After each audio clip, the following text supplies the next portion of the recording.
Morning, everybody. I'll call the meeting of public safety to order at 10:30. Becky, would you do roll, please? Sure. Mike Copine, Here. Gene Hudson, Present. Katie White. Here. Angie Shippert. Here. Mike Pearson. Here. Thank you.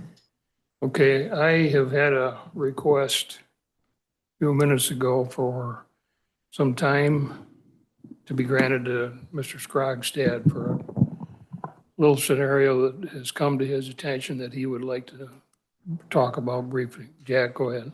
All right, thanks. I just wanted to, I want to recognize the department here in Lee County, and that'd be the animal control. She's not here right now. So I just want to give kudos out to her, but, and their department. But last Monday, a friend of mine, Michael Duzek, that's Bzdusek, 33 years old, died in a car accident in rural Macon County last Monday about 8 o'clock at night. He was on his way home and he struck a semi and was killed there. Mike lives in Dixon. He's originally from Arizona, and that's where his family's at. And he's in constant communication with his mother, like on 3 times a day. So when she learned of his death at 10 o'clock that night, she didn't know who to call. Because even though he had a lot of friends here, but she didn't know who. He lived alone, and he also had 2 dogs. So Mike had often shared with her the Dixon Police Department on some of the things that they do on Facebook, and he just loves them, and he shares different posts that they have, the antics that they do, and so the first thing she did was she called the Dixon Police Department, and she explained the situation. He lives in this house, and he's got 2 dogs, and they've been there alone since 3 a.m. when he drove down to that area, and they haven't been out. They've been locked in a crate all day. So Dixon Police went over there. They gained access to the house, let the dogs out, fed them, watered them, walked them around the area, and then reached out to Animal Control, and Animal Control then took the dogs that night and been holding on to them. And at the time, they were looking to find places for them to adopt these dogs.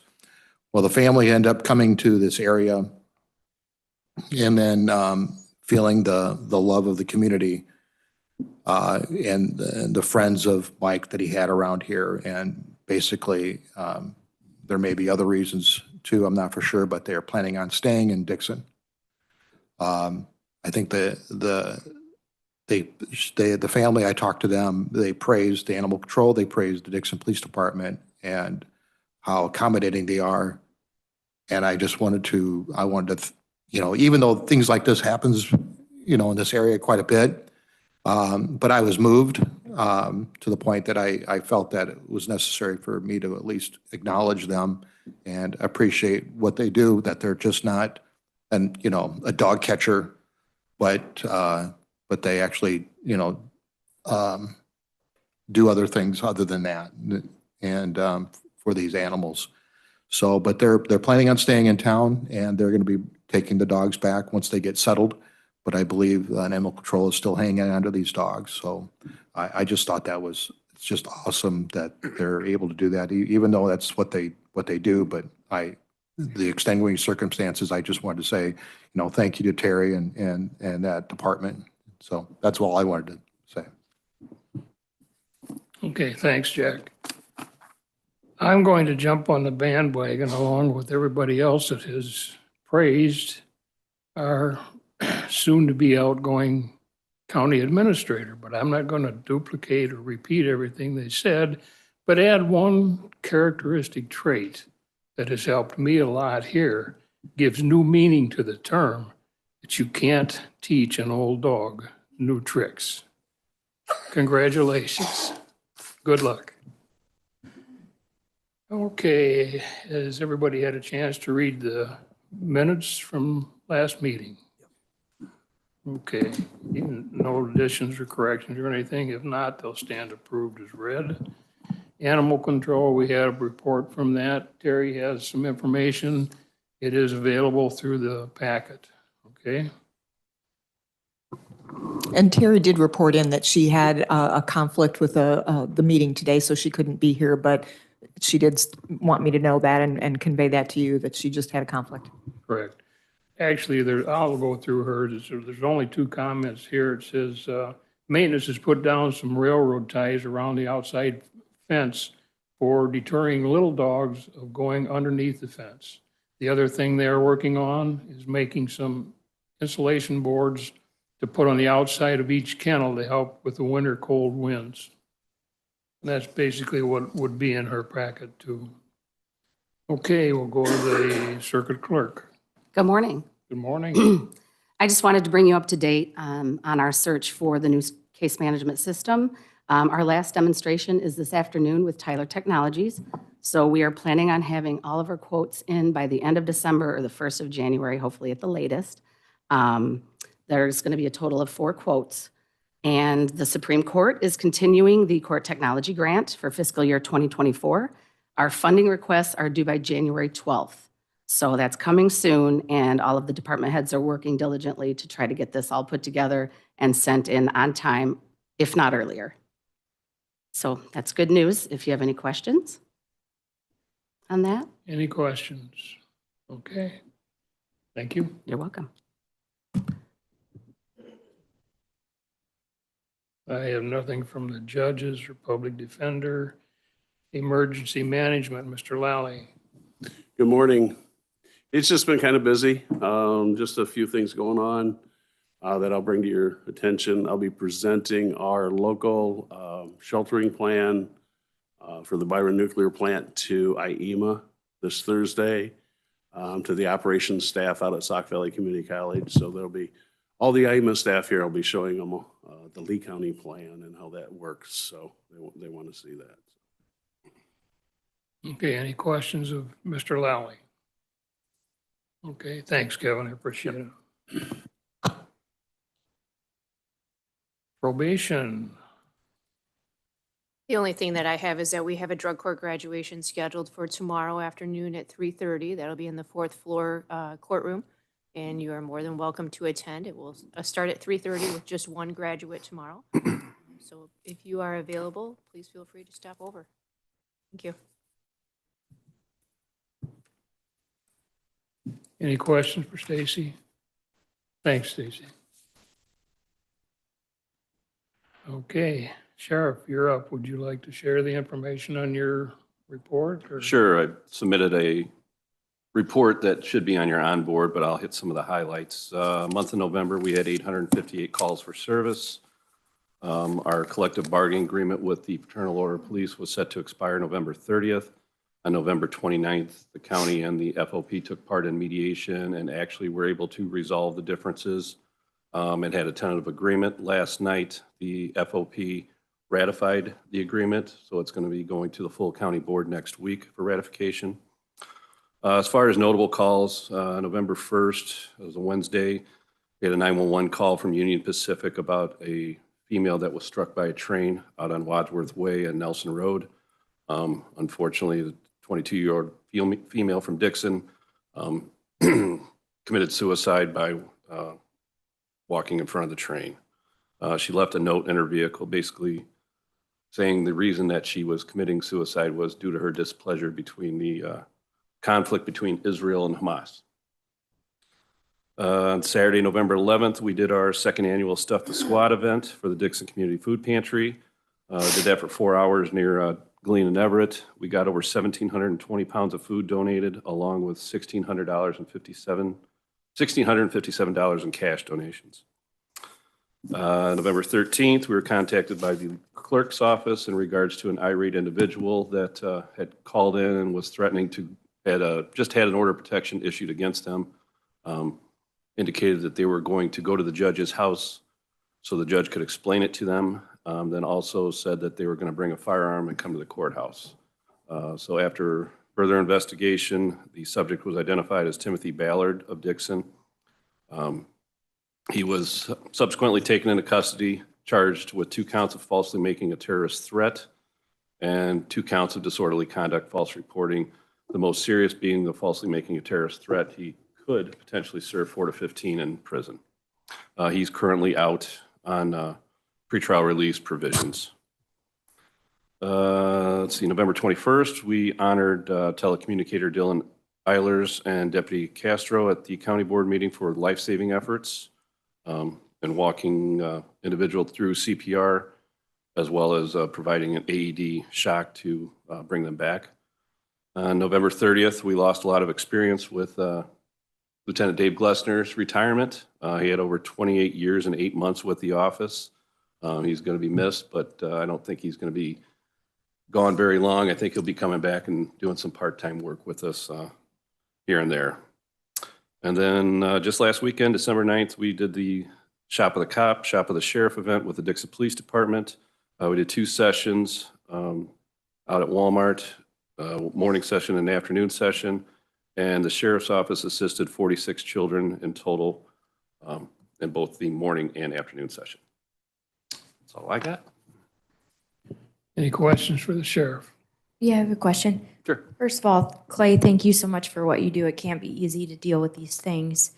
My question was about the individual that was making the threat. Mhm. So if they're released on the Pretrial Fairness Act, are you guys allowed to monitor that individual? Like what really happens? Those conditions are set by the judge. And that's one of the things I actually asked Jack right before the start of the meeting.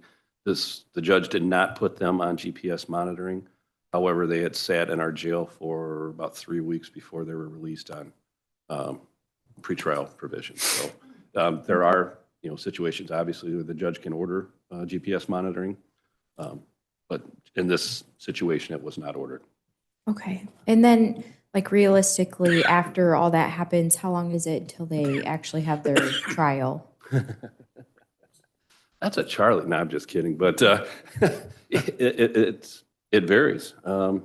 It varies with the defendant, whether they want to contest the situation, whether they want to fight it, working with their defense attorney, working with the state's attorney. I mean, we see some things get resolved soon. Some things drag out. We've got some individuals that are out at the jail, have been there for over 2 years, letting the negotiations play out and discovery process play out. So it varies from case to case. Thank you. Yep. Okay, thank you, Sheriff.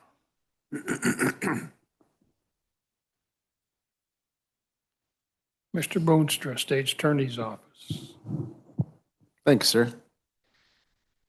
Well, as you've already seen some of the Pretrial Fairness Act at work, we are also experiencing some of that as we're getting case law passed on from the appellate court, which is conflicting at best from district to district, depending on where you're living.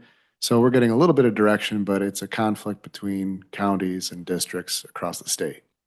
So we're working through all of that. There are some situations that have come up that, excuse me, have to do with individuals that are still in custody after that September 18th date. They can ask the court to release them on conditions based on the provision in the statute. We've had several of those hearings. The question that's come up as to whether or not we can actually file a petition to detain at that point, because we are only allowed to file a petition to detain once somebody has been arraigned within 21 days or after they're released to have their conditions revoked. So, like I said, the conflict that occurs there is one district is saying, yes, you can file a petition to detain. And another district is saying, no, you can't because that 21 days is over. So we're still left in limbo to figure out what we're doing. So we're working through that. I believe there's been approximately 3 people that have been released that were in custody prior to September 18 that have asked to have their cases reviewed by the judge for pretrial release. One of them was just this week. We have had a couple individuals that have been released on conditions that we've discussed before that would normally not have been released. They would have been held with some type of monetary bond, and then it would be up to them or friends and family to figure out if they were going to actually post bond for them. Since the beginning of the year, we have filed approximately 278 felony cases. So that's right around the same area as we would the prior years that I've been state's attorney. You saw a little bit of a dip when it came around 2020 just because of COVID occurring. So we've been working diligently with the departments, sheriff's office, probation, circuit clerk's office. Again, it's just adapting to what we need to do for the Safety Act, Pretrial Fairness Act. And we've obviously seen some of the ramifications of it. One of the individuals that was charged with a possession intent to deliver case, which would not have been released prior to this, was released because they're no longer allowing us to hold somebody that was charged with those provisions. So it's an adaptation that we're working through. It's just a brave new world that we're diving into, but I think we're doing well with it, working with the sheriff's office, probation, public defender's office, the judges. Everybody's been very open to the dialogue that we need to have to be able to figure out what we're doing. And again, I thank the county board for all the resources that you've given us to be able to do that as well. Okay, any questions for the state attorney?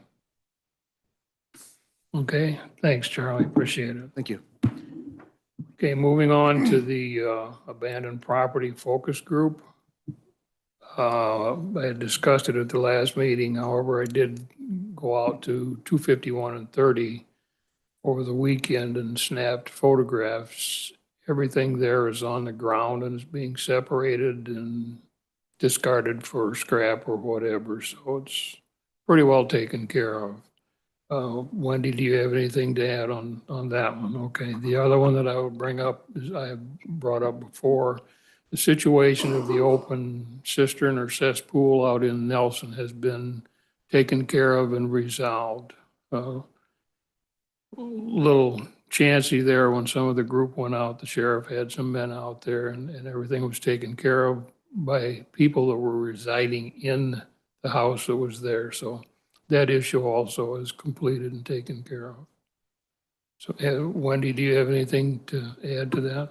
No, other than a big shout out to the sheriff's department who assisted with that. And apparently somebody between health department or sheriff's department, somebody boarded up the house and padlocked it and made it secure. So appreciate that. Okay.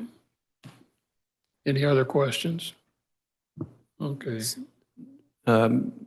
Copine, Jeremy. Oh, yes, I'm sorry. I do have something to add to that, just along with the abandoned properties conversation is, the county did win the Strong Communities Grant for approximately $154,000.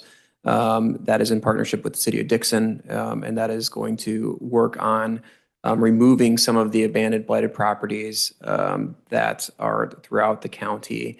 Right now, what we're looking at doing is doing an even split between the city and the county, and we're identifying residential homes that we can start to look at that process for. And the idea of this grant is to take blighted homes, unsafe conditions, things like that, demolish the properties and actually build new single-family homes on the property themselves. So the primary goal is to continue to create safe living environments and rebuilding actual homes within our communities, because we do need that. There are other caveats to that where we could do park space and things like that, but I think what we're trying to identify is locations that we could actually build new homes on. So we are creating the abandoned properties list with the focus group. We're working with the zoning department, and we're also in contact with municipalities throughout the county to identify some of them themselves and to bring a list to us so we could start working with those communities as well. And that's restricted strictly for residential properties. Correct. Okay. Jeremy, I had a question. Where does the funding come from for the single-family homes for building? So right now we're in discussions on trying to figure that out on how we're going to approach that. Typically, that would be in partnership with either the municipality that it's in and a developer. If the county starts this process with the municipality, typically if it's the homeowner that's going to continue to reinvest in that property, or a developer that maybe the municipality that might get access to the property and ownership, and then we could work with a developer to build on it.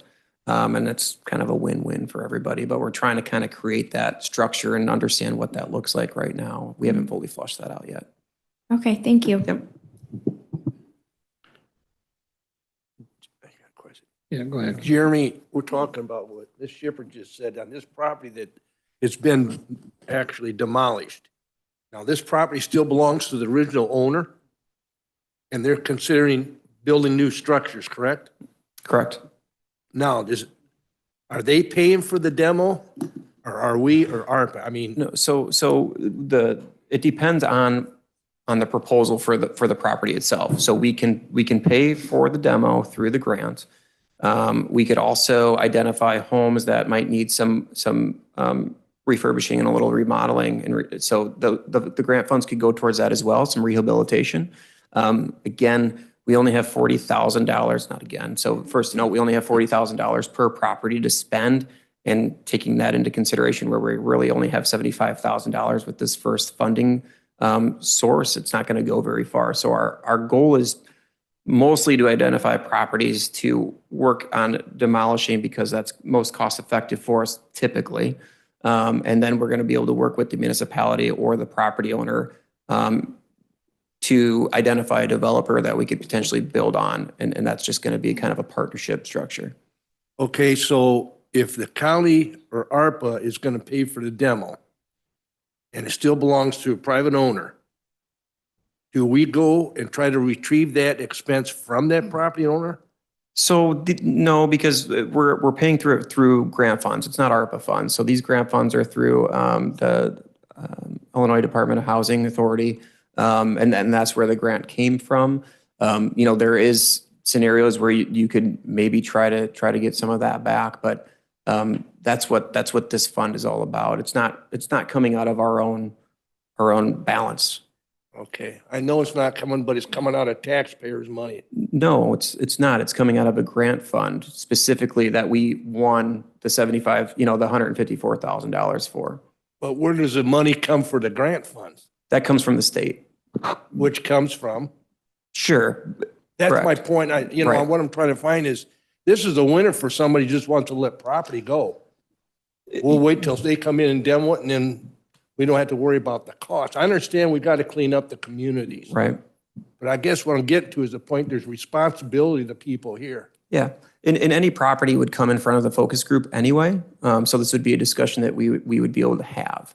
It's none of us, we're not making the decision on the county's behalf without coming to the abandoned properties focus group to make sure that this is an identified property that we want to approach.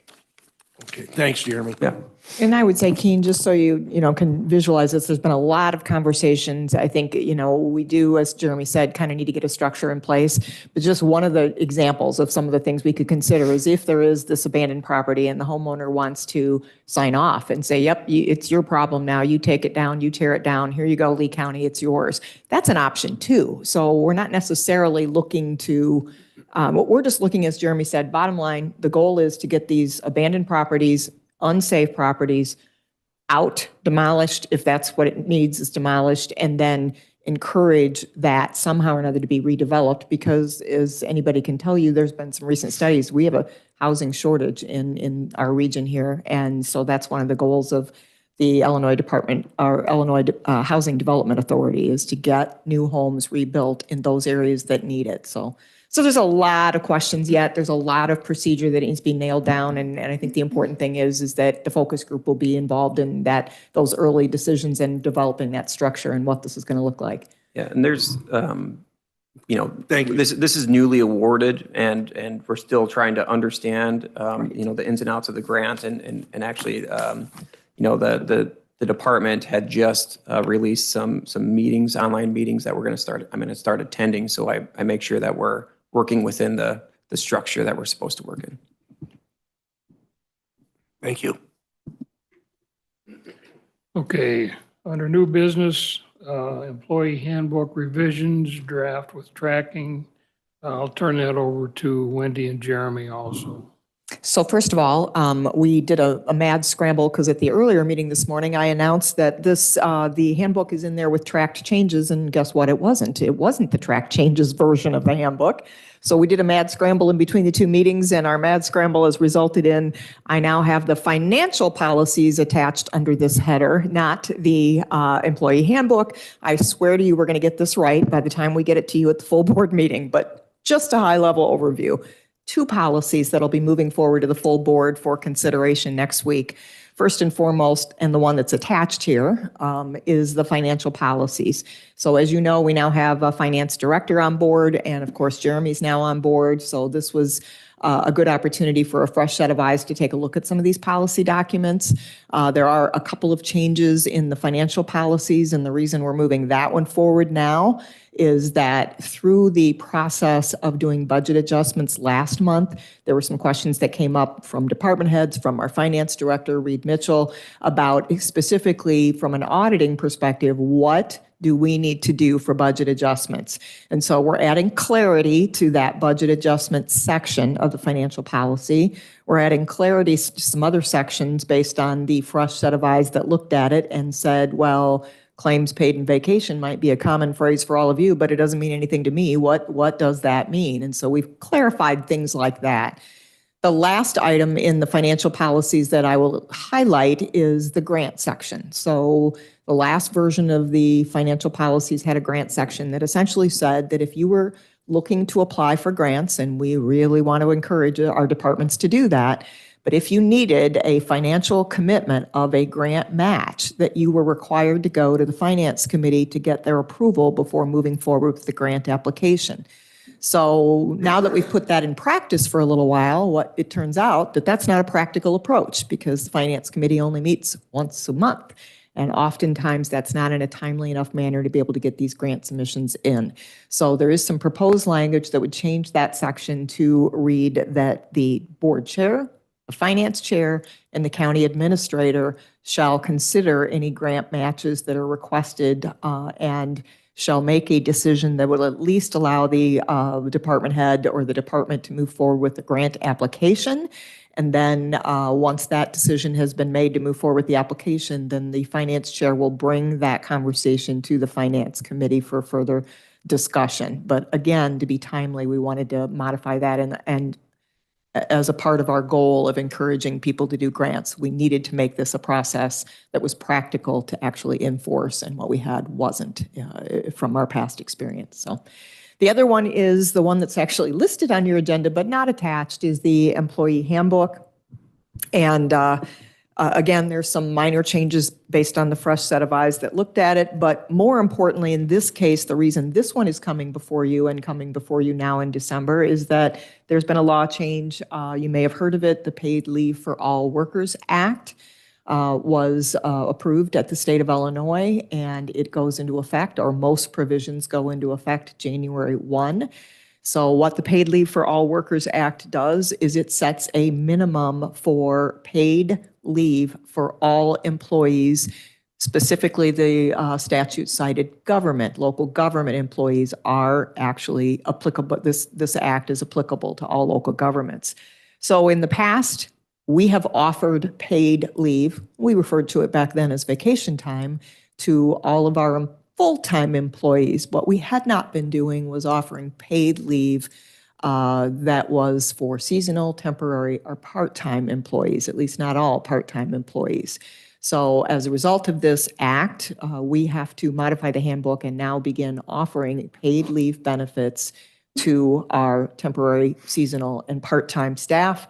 The statute of the act required 1 hour for every 40 hours of time worked. So the handbook has been revised to show that. The other revision we made in the handbook to use consistent language between the act and our handbook is I have replaced the term vacation time with paid time off, or PTO, everywhere through the handbook so that, again, we're consistent with our language and there's no confusion between the PTO time afforded in the act and vacation time that was in our handbook. I wanted to be clear about that. We've added the benefit of paid leave as we are required to do for the temporary seasonal at the rate equal to the standard in the act, and that is for every 40 hours worked, 1 hour of overtime, 1 hour of paid leave. I have worked with the payroll department to make sure that the payroll system can accommodate that. It's my understanding that it can. There are revisions being worked on right now. But going forward, if upon approval of this handbook, it will be 1 hour for every 40 hours of worked for those seasonal and part-time. There is also a provision in the act that required employers such as ourselves to allow carryover. So let's assume that an employee received their minimum of 40 hours in a year, and they get to their anniversary date and they haven't used any of their time. The law requires that we carry that time over into the next year. The law was also clear, though, that we do not have to allow any more than 40 hours for seasonal, temporary, and part-time. So there's a cap of sorts that will not allow accrual to happen after an employee has reached that 40 hours minimum sitting in their bank, in their paid time off bank. For the record, we've always had a cap for our full-time staff as well. It's structured slightly different for the full-time staff, but they also have a cap and cannot carry over an unlimited amount of vacation or paid time off. So we essentially codified that for the part-time staff as well.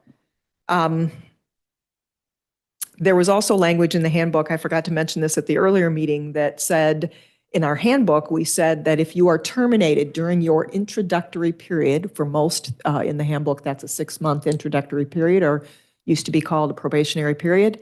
If you're terminated, then we are not obligated to pay you that out. The law, the act, says just the opposite. Once it's earned, it shall be paid out. So I removed any reference in the handbook that said that we will not pay that out in an introductory period, and in fact, it just essentially struck the language. If they've earned it, we have to pay it out if they're terminated at any point during their employment.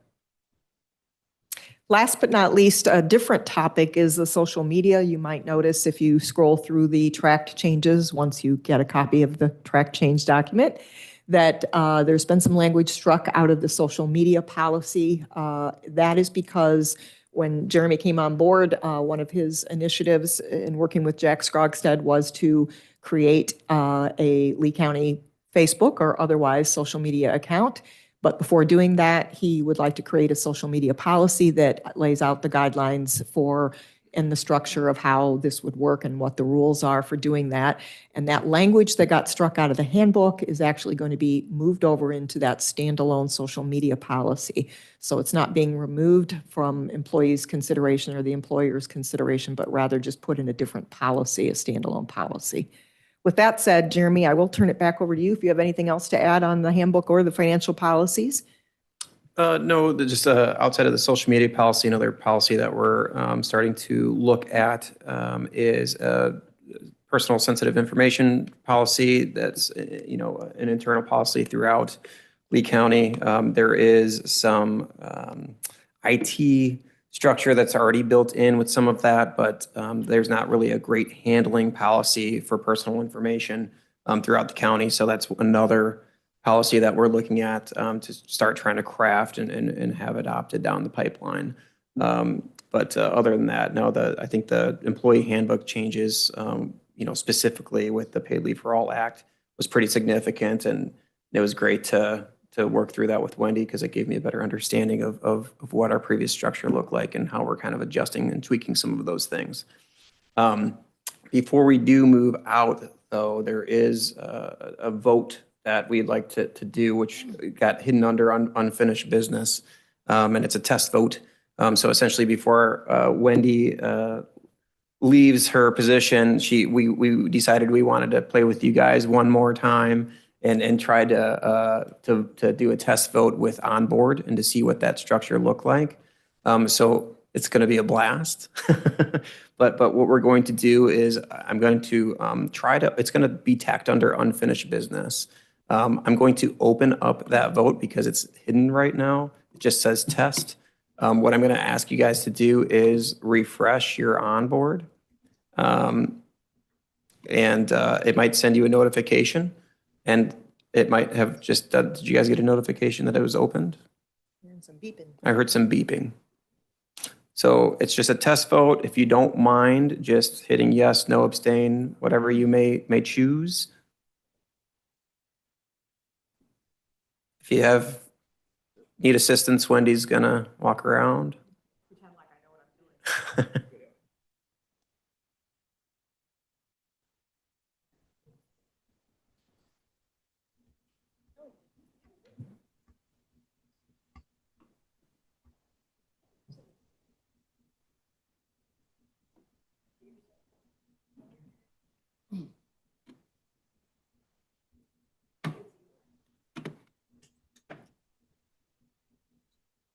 So refreshing, I see 2 votes for abstain, 1 vote for yes.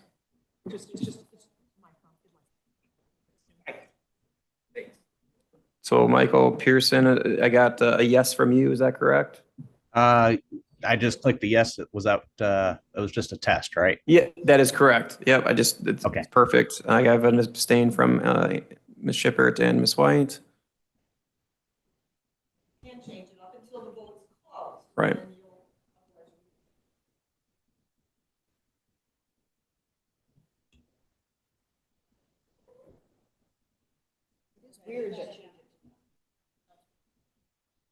All right, so it looks like I have everybody's votes in. And I'm going to close the vote. And what I would like to see is if you can still access it and what that looks like. It should just notify you that it's now closed.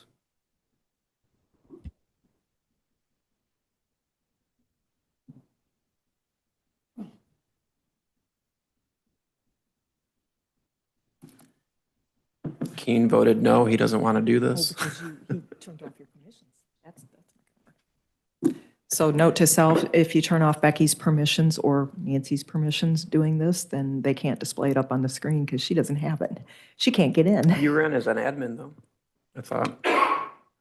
Well, you know what? I just had Nancy. Yeah, Okay, yeah, so we'll have to do that at our Yep. facilities. we'll try it again. Okay, well, thanks for So- being our testers. So there's been conversations, Bob has suggested a couple different times, we need to get a voting system. And I'm like, we have a voting system.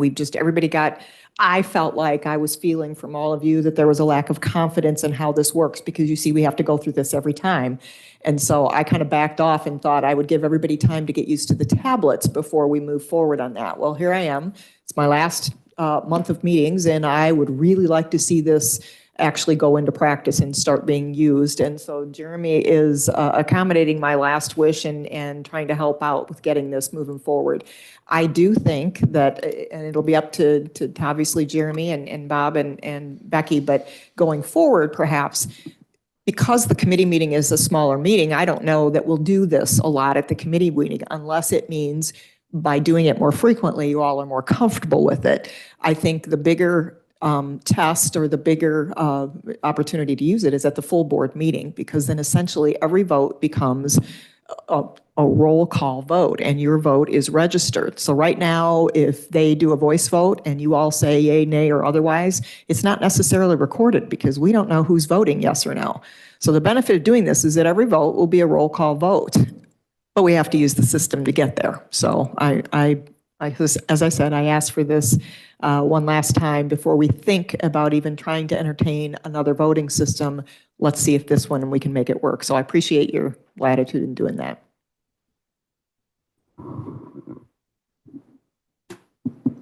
Thank you. Okay, thanks, Wendy. Thanks, Jeremy. Mr. Boontra, anything for executive session? None that I'm aware of. Okay, anybody have any questions, suggestions? I'm not going to say requests because that opens a pretty big door. If not, I'd entertain a motion to adjourn. Oh, I'll second. okay, before I take it any further, I did have a question myself regarding the explanation of the handbook. Do we need to take any action on that? It's already made a referral. Yep, so County Services actually moved it forward to the full board at the meeting earlier today. And as far as the financial policies go, that's on the agenda for the Finance Committee to move it forward to the full board. So, but thank you. just wanted to make sure. Okay. My entertainment for, did you get the votes on it? All those? Yeah. All those in favor signify by saying aye. Aye. Aye. Opposed? So moved. Meeting adjourned.